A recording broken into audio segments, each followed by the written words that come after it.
నమస్తే. ఇన్నాళ్ళు నన్ను సపోర్ట్ చేస్తూ, ఎంకరేజ్ చేస్తూ మీ ప్రేమని నాకు అందిస్తున్న ప్రతి ఒక్కరికి కృతజ్ఞతలు.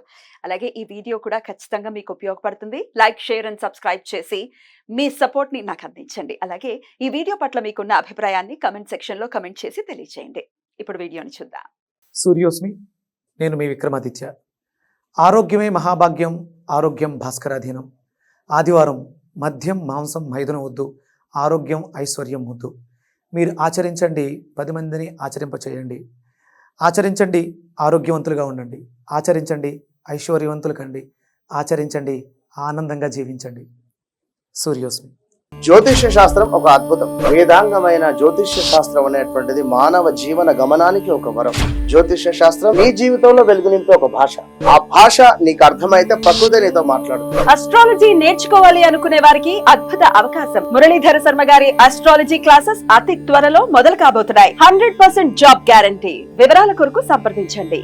నమస్తే, వెల్కమ్ టు అవర్ ఛానల్. నేను పద్మిని. ప్రస్తుతంతో పాటు ప్రముఖ ఆధ్యాత్మికవేత్త, ఆస్ట్రోన్యూమరాలజిస్ట్, వేదిక్ వాస్తు స్పెషలిస్ట్, శ్రీ విద్య మరియు హనుమత్ ఉపాసకులు బ్రహ్మశ్రీ డాక్టర్ సిస్లా జయశంకర్ గారు మనతో పాటు ఉన్నారు. మాట్లాడదాం సార్. నమస్తే సార్.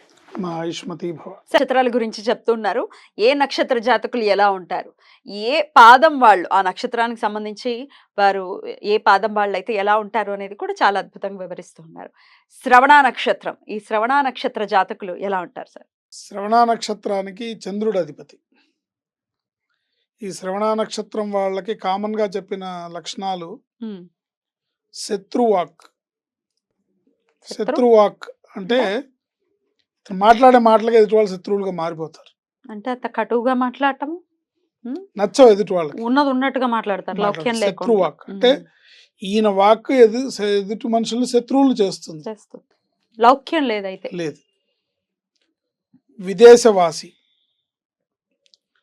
ఉత్తమరాలకు భార్య, ధనము, కీర్తి ఉంటాయి కానీ అల్ప సంతానం, బహుశత్రువులు, బహువ్యయము, సుఖి, సుఖపడతాడు, విభు అంటే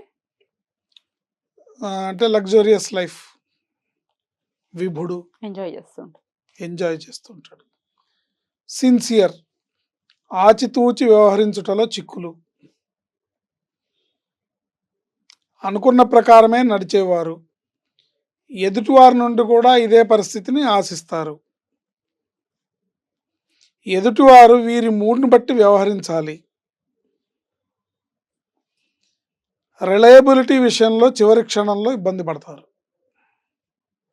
ఇది కామన్గా మహర్షుల వారు చెప్పిన శ్రవణ నక్షత్రం వారి లక్షణాలు. 1వ పాదం వాళ్ళని డివైడ్ చేస్తే తెలివిగలవాడు, భారీ శరీరము, గర్వి, అడ్జస్ట్ కాలేని మనస్తత్వం, అంటనట్టు ఉంటారు, కలుపుకోలుతనం ఉండదా, వంకలు పెట్టడంలో నేర్పరులు, ఎదుటివారిని పాయింట్అవుట్ చేసి వంకలు పెట్టడంలో నేర్పరులు. 2, 3 పాదాలు ఖచ్చితమైన రిలేషన్స్ ఉండవు. తమ స్థితికి భంగం కలగనంత వరకే రిలేషన్ మెయింటైన్ చేస్తారు. తమ స్థితికి భంగం కలుగుతోంది అంటే రిలేషన్కి దూరంగా ఉంటారు. 2వ పాదం వాళ్ళ లక్షణాలు విజయాభిలాషి, పీనాసి, మిత్రులు ఉండరు, మూర్ఖత్వం, తాము అనుకున్నదే జరగాలనే పట్టుదల, నీతి నియమాలను అవలంబించటంలో ఎదుటి వారికి ఇబ్బంది కలిగించటంలో నేర్పరులు. అంటే నీతి నియమాలను వీళ్ళు అవలంబిస్తూ నేను ఇలాగే ఉంటాను, నా ప్రిన్సిపల్ ఇంతే అని ఈ పద్ధతిలో వీళ్ళు వెళ్తూ ఎదుటి వాళ్ళని ట్రబుల్ ఇస్తారు. నాకు ఇలాగే కావాలి, నేను ఇలాగే ఉండాలి అని. దాంట్లో వీళ్ళు నేర్పరులు. మీన్ మెంటాలిటీ అవసరం. మెంటాలిటీ అంటే ఎదుటి వాళ్ళని అర్థం చేసుకునే తత్వం, ఎదుటి వాళ్ళని అర్థం చేసుకునే మెంటాలిటీ, ఎదుటి వాళ్ళ పరిస్థితిని అంచనా వేయడం, ఎదుటి వాళ్ళ పరిస్థితిని అర్థం చేసుకోవడం, అది అవసరం దృష్ట్యా కొంచెం ఎక్కువగానే ఉంటుంది వీళ్ళకి. మూడో పాదాన విషయాభిలాషి, అంటే ఇన్ఫర్మేషన్ కావాలి, ఇన్ఫర్మేషన్ తెలుస్తూ ఉండాలి, ఇన్ఫర్మేషన్ తెలుసుకోవాలనే ఇంట్రెస్ట్ ఎక్కువ. ధనవంతుడు, బయల్పడని మనస్తత్వం, అంటే మనసులో ఏముందో ఎగ్జాక్ట్లీ తను ఏం ఆలోచిస్తున్నాడో బయటపడ్డరు. బయట తెలియదు. అంటే ఎదుటివాడు తెలివి ఉంటే తెలుసుకుంటారేమో, కానీ వీళ్ళు తెలియకుండా జాగ్రత్త పడుతూ ఉంటారు. అవసరమైన మనోవేదన, గుర్తింపు కోసం ఆరాట పడుతూనే తమ విధిని తాము నిర్వహిస్తారు.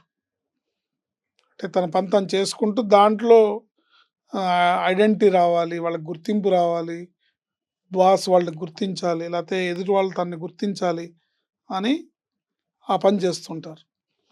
ఆర్భాటాలు, ఎవరేమనుకుంటే తమకేంటి అనే స్థితి. ఇప్పుడు ఈ టైంలో నీకు ఈ కారు మార్చడం అవసరమా? ఉన్న కారు బాగుంది, మార్చాలని నేను అనుకున్నాడు, అవసరమా? తల్లిదండ్రులు బ్రదర్స్ పాయింట్అవుట్ చేస్తారు, ఎందుకు ఈఎంఐ పెంచుకోవడం, ఇది ఇప్పుడు దీని మీద ఈఎంఐ అయిపోయింది కదా, కారు బాగుంది, కండిషన్లో ఉంది, ఇంకో 2-3 ఏళ్ళు హ్యాపీగా నడవచ్చు దీని మీద అన్నా కూడా కారు మార్చాలి. ఆర్భాటంగా ఉండాలి. ఎవరేమనుకుంటే నాకే, నా డబ్బు నా ఈఎంఐ నేను కట్టుకుంటున్నాను, నాకేమన్నా వాళ్ళు కడుతున్నారా అనే తత్వం ఎక్కువగా ఉంటుంది.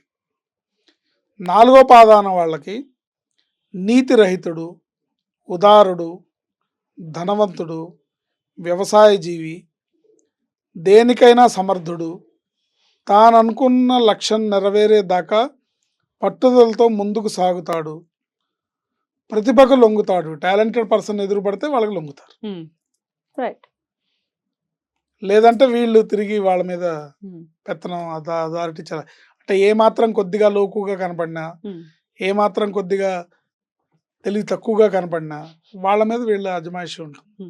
కొంచెం తెలివిగా ఉన్నారంటే వీళ్ళు కంట్రోల్ ఉంటారు. అమ్మ వద్దులే బాబు వాడుతూ ఎందుకని, వాడికి అన్ని తెలుసు, దొరికిపోతామని జాగ్రత్తగా ఉంటారు. సో ఈ విధంగా వీళ్ళు శ్రవణ నక్షత్ర జాతకుల యొక్క లక్షణాలు ఈ విధంగా ఉన్నాయి. కాబట్టి మెయిన్ గా ఏం మార్చుకోవాలి సార్? ఖచ్చితంగా మార్చుకోవాలి జీవితంలో అంటే మాట తీరు, మృదు భాషగా మారడం, ఎదుటి వాళ్ళని బాధ పెట్టకుండా మాట్లాడడం. Tongue doesn't have bones but it break bones అంటారు. నరం లేని నాలుక, ఎముకల్ని విరిచేసే శక్తి నాలుకకు ఉంది. కాబట్టి జాగ్రత్తగా మాట్లాడడము, మిత్ర సంభాషణ చేయటము, ఎదుటి వాళ్ళకి అనునయ వాక్యాలు మాట్లాడడము, మన మాటల వల్ల ఎదుటి వాళ్ళతో శత్రుత్వాన్ని తెచ్చుకోకుండా ఉండడం, ఈ నక్షత్రం వాళ్ళు తీసుకోవాల్సిన జాగ్రత్త. రైట్. మరి ఆరాధన విషయంలో చెప్పండి సార్. అన్ని విషయాల్లో సానుకూల పరిస్థితి ఉండాలి. ఎంత మార్చుకోవాలని ట్రై చేస్తున్నా ఒక లోపల అంతరాత్మ చెప్తూ ఉంటుంది, what you are doing is not correct అనేది ఖచ్చితంగా చెప్తుంది. కానీ దాని మాట వినే పరిస్థితి ఉండదు. అప్పుడు డెఫినెట్ గా దైవారాధనతోనే ఇది సాధ్యపడుతుంది. కాబట్టి ఏ ఆరాధన చేసుకోమంటారు? వీళ్ళకి పద్మావతి సమేత వెంకటేశ్వర స్వామి ఆరాధన చాలా బాగుంటుంది. ఆయన నక్షత్రం అని చెప్తుంటారు. ఆయన నక్షత్రం శ్రవణ నక్షత్రం స్వామివారిది.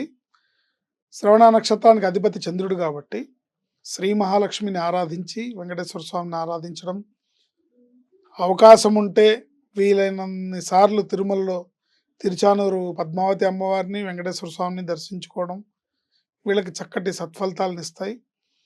అమ్మవారితో కూడుకున్న వెంకటేశ్వర స్వామిని దర్శించుకోవాలి. నేను చాలామందిని చూస్తాను, తిరుపతి వెళ్తారు కానీ తిరుచానూరు వెళ్ళడము, అమ్మవారిని స్మరించుకోవడం చేయరు. అదేమంటే స్వామివారికి గుండె ఆయన దర్శించుకుంటే రికమెండేషన్ లెటర్ ఉంటుంది మనతో పాటు, అప్పుడు ఆయన అనుగ్రహం పరిపూర్ణంగా లభిస్తుంది.